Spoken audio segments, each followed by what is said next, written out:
Welcome back to the Gentleman's Gazette.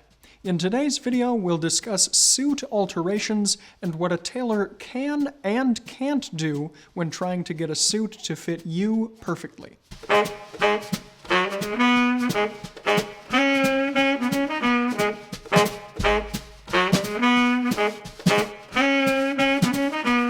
Say for the sake of argument that you're at a thrift shop and you see a vintage Armani suit that you absolutely love the look of.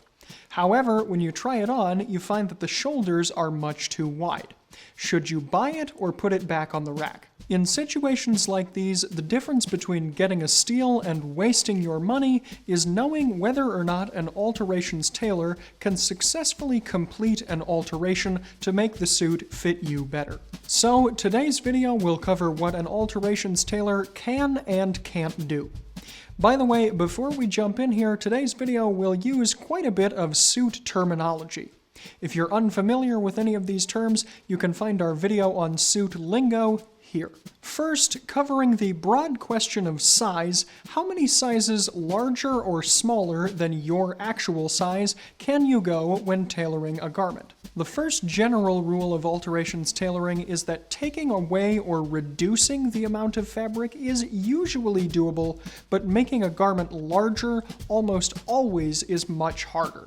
Tailored pants and jackets that were originally expensive or particularly well made, especially in the case of bespoke tailoring, will often have a bit more of a fabric allowance under their seams to allow for the slight changes in size that the wearer of the suit might have experienced over time. Meanwhile, though, ready-to-wear and less expensive garments will often have little or no excess material to work with. Therefore, if you find something vintage or secondhand, it's usually going to be better if it's too big on you rather than too small to start with. With that said, though, there are also limitations in making things smaller.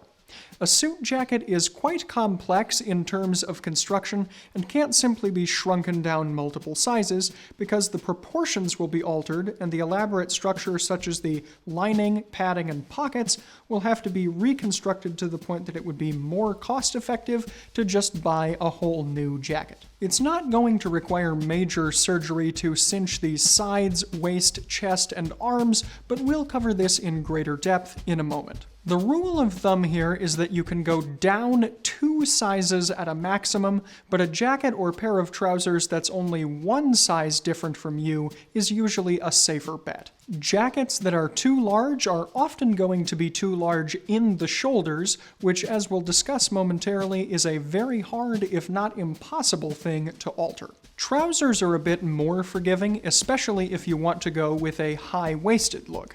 While legs can be made narrower and waistbands taken in, the rise of a pair of pants, which is to say the distance between the waistband and the crotch, is more difficult to change. But if a high rise is your style, you can transform a too large pair of mid or even low rise pants into high rise by altering the parts that can be tailored and leaving the rise alone. In this way, a potential deal breaker might actually end up being something desirable for you. With these ground rules established then, let's take a look at the different parts that make up a suit from top to bottom and discuss specifically what can be altered and what can't. Here, we'll start with the jacket and more specifically the shoulders. As far as changing the width of the shoulders of your suit jacket, sport coat, or blazer, this is almost always going to be a no. Making shoulders larger or smaller is not recommended as an alteration to pursue because the construction of a jacket shoulder is particularly complex and trying to change it would require major surgery on the part of the alterations tailor. However, if all you want to do is change the level of padding in your shoulder, this falls under being a maybe. If your body doesn't suit a padded shoulder, you can remove shoulder pads in an effort to make a jacket look more like it's following the Neapolitan casual style. Alternatively, you can try to add a bit of shoulder padding to make a more Neapolitan jacket look a little bit more British in silhouette. In both cases, the structure of the shoulder is going to be changed, and therefore the finished look of the jacket will be different. However, the look of the jacket will not be the same as a jacket that has had its shoulders constructed in the desired style to begin with. As an example here, our friend Ethan Wong has experimented with turning a jacket with padded shoulders into a jacket with more natural ones.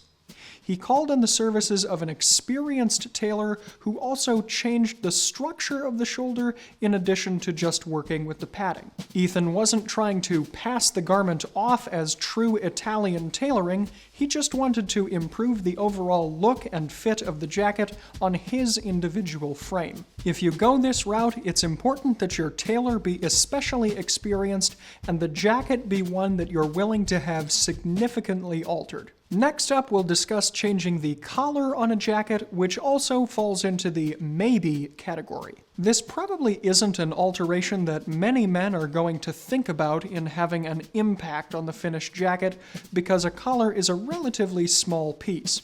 Still though, a collar that is too large for one's neck will often result in the dreaded collar gap on a jacket. If this is something that affects your suits or other types of jackets, you might be tempted to have the collar of the jacket removed and recut. This can be done, but again, it's better to simply buy a jacket that isn't experiencing collar gap in the first place, as the repair can be costly and collar gap can have other causes, like having one shoulder wider or lower than another, or whatever your particular posture may be. Next, we'll cover a jacket's sleeves.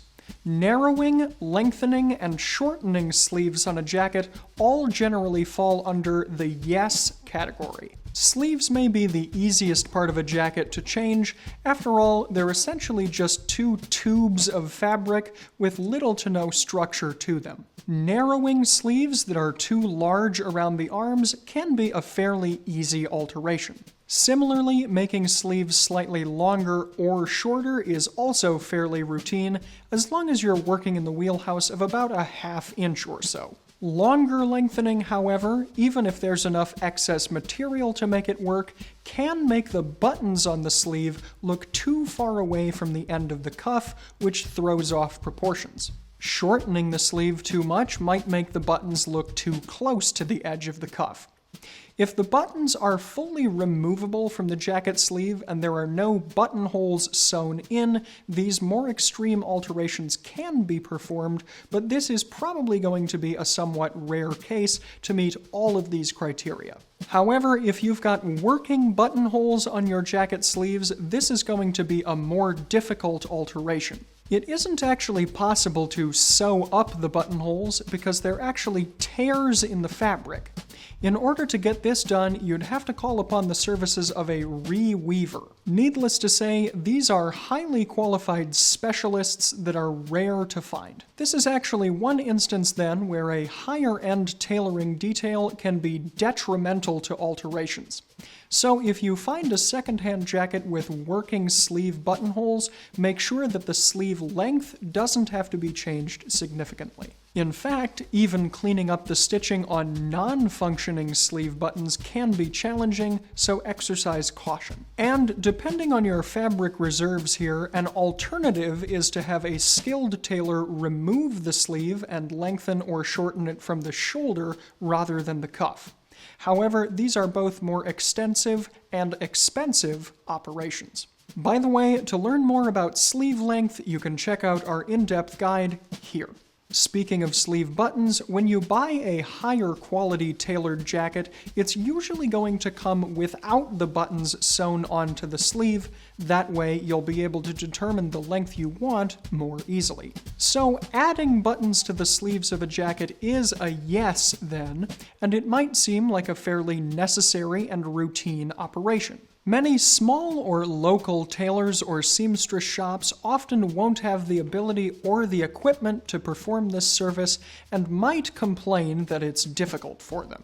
As an example, the regular tailor of one of our authors, Dr. Christopher Lee, can only do this to the tune of about $150. Rather than doing it locally then, he'll usually save this alteration for whenever he's in New York City to have it done for $10 a button by Sam Wazin, who is a tailor also used by the Armory. This goes to show that depending on where you live, a supposedly routine tailoring job might not be so routine after all. One sleeve-related alteration that is potentially more challenging is fixing shoulder divots, which falls into the maybe category. These divots can be created, especially on heavier weight fabrics like flannels, if the sleeve is connected to the armhole of the jacket in a way that doesn't match the way you naturally hold your arms in a resting position, or if the armhole is considerably smaller than the sleeve opening that attaches to it. A tailor can try to fix these issues, usually at around something like $90 per sleeve, by removing the sleeve and changing its position to better reflect your posture, or by changing the size of the sleeve. So this is a doable alteration, but results aren't 100% guaranteed, and it can be costly. Next, we'll move to the body of the jacket and start with changing the button profile, which we're putting in the no category. Depending on how much fabric reserve you've got, taking in or letting out the body of the jacket a bit at the seams is a fairly doable alteration. However, other adjustments to the body aren't really recommended.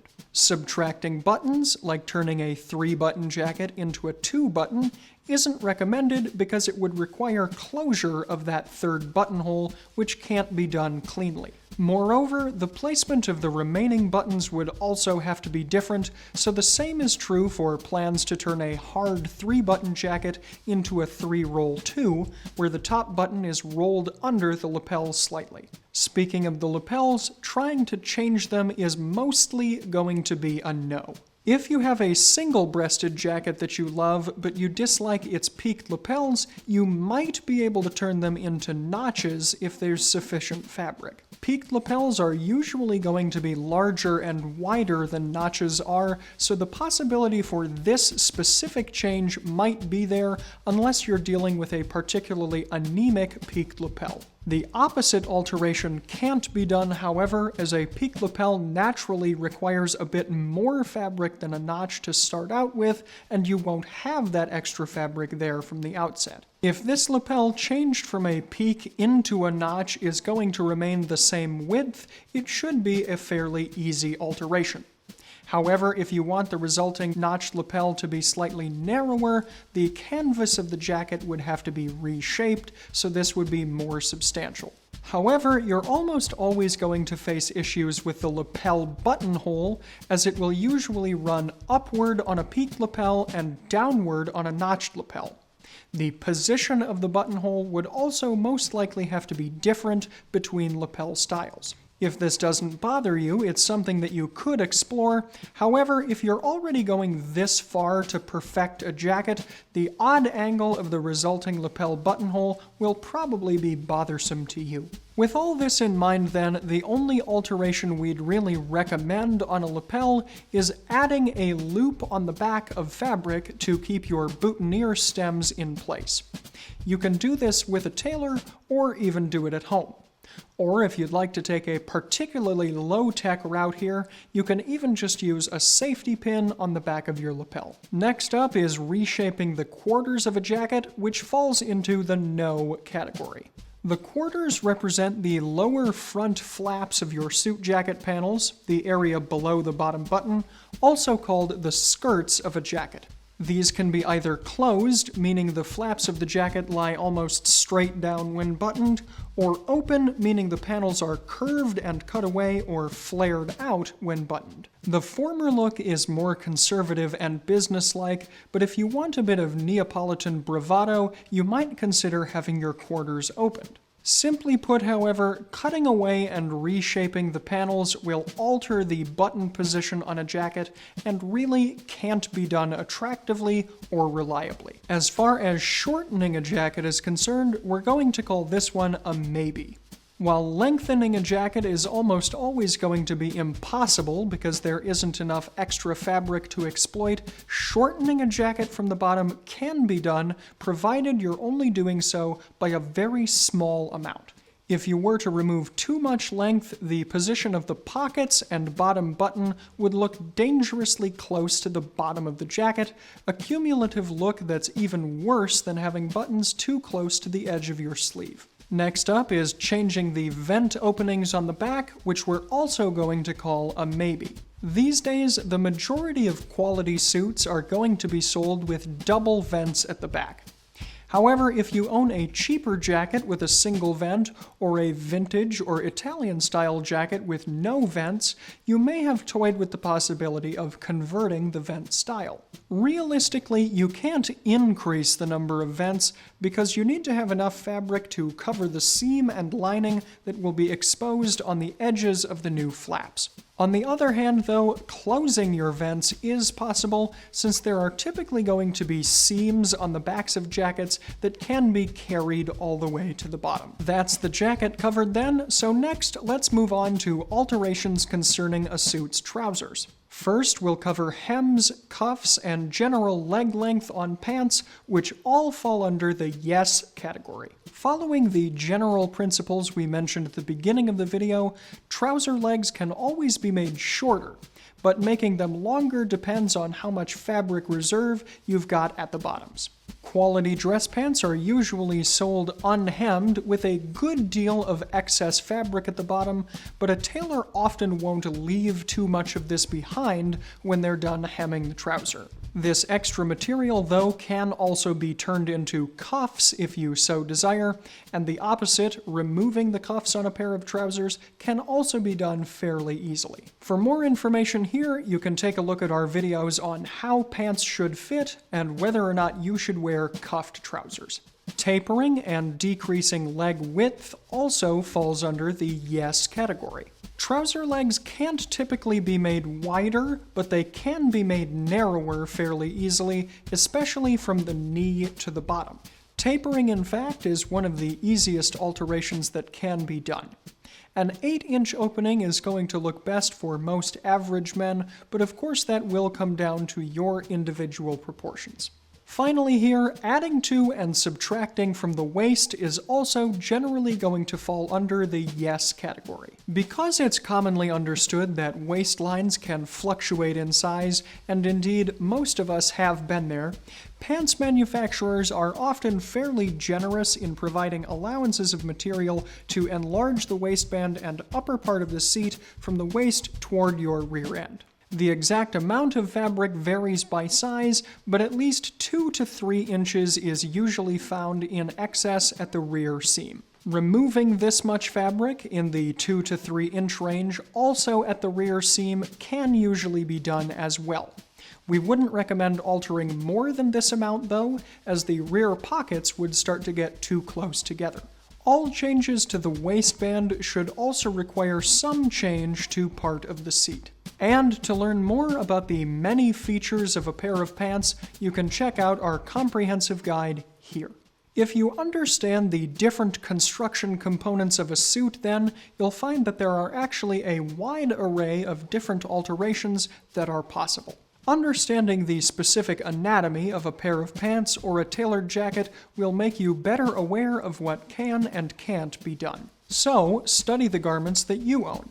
Check the seams for allowances, look for previous work, and get a good sense of the structure. Finally, weigh all of the advice that we've given here today against how much you love the garment you have. You can then decide whether alterations tailoring is something that you want to invest in, always keeping in mind the slight possibility for error, or whether you're better off keeping your garment as is and looking for something new.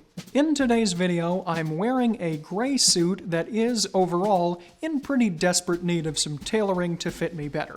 I'm wearing it primarily to serve the narrative of another video we've recently put together, which you can find here.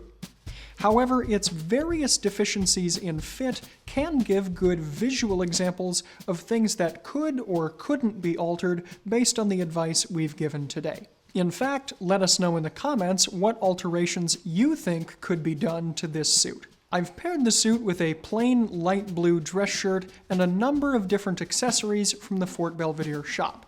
My tie is in a jacquard weave in a color we're calling Butcher Blue, and it features a repeating diamond motif in brown and white. The brown tones in the tie pattern do have some red to them, however, so they pair relatively well with the pocket square, which is in a wool silk blend and featuring a paisley in colors of beige, blue, green, and pink, also featuring a contrast edge, as well as my small burgundy carnation boutonniere. Continuing the color theme are my cufflinks, which are in platinum-plated sterling silver eagle claw designs featuring carnelian as the stone, and my red and blue shadow-striped socks. Rounding out the outfit today are my slightly bolder shoes, which are brogued Spectator Oxfords featuring tan leather and herringbone fabric. I've also got some gray laces from Fort Belvedere in the shoes as well. You can find all of the accessories I've listed here today in the Fort Belvedere shop here.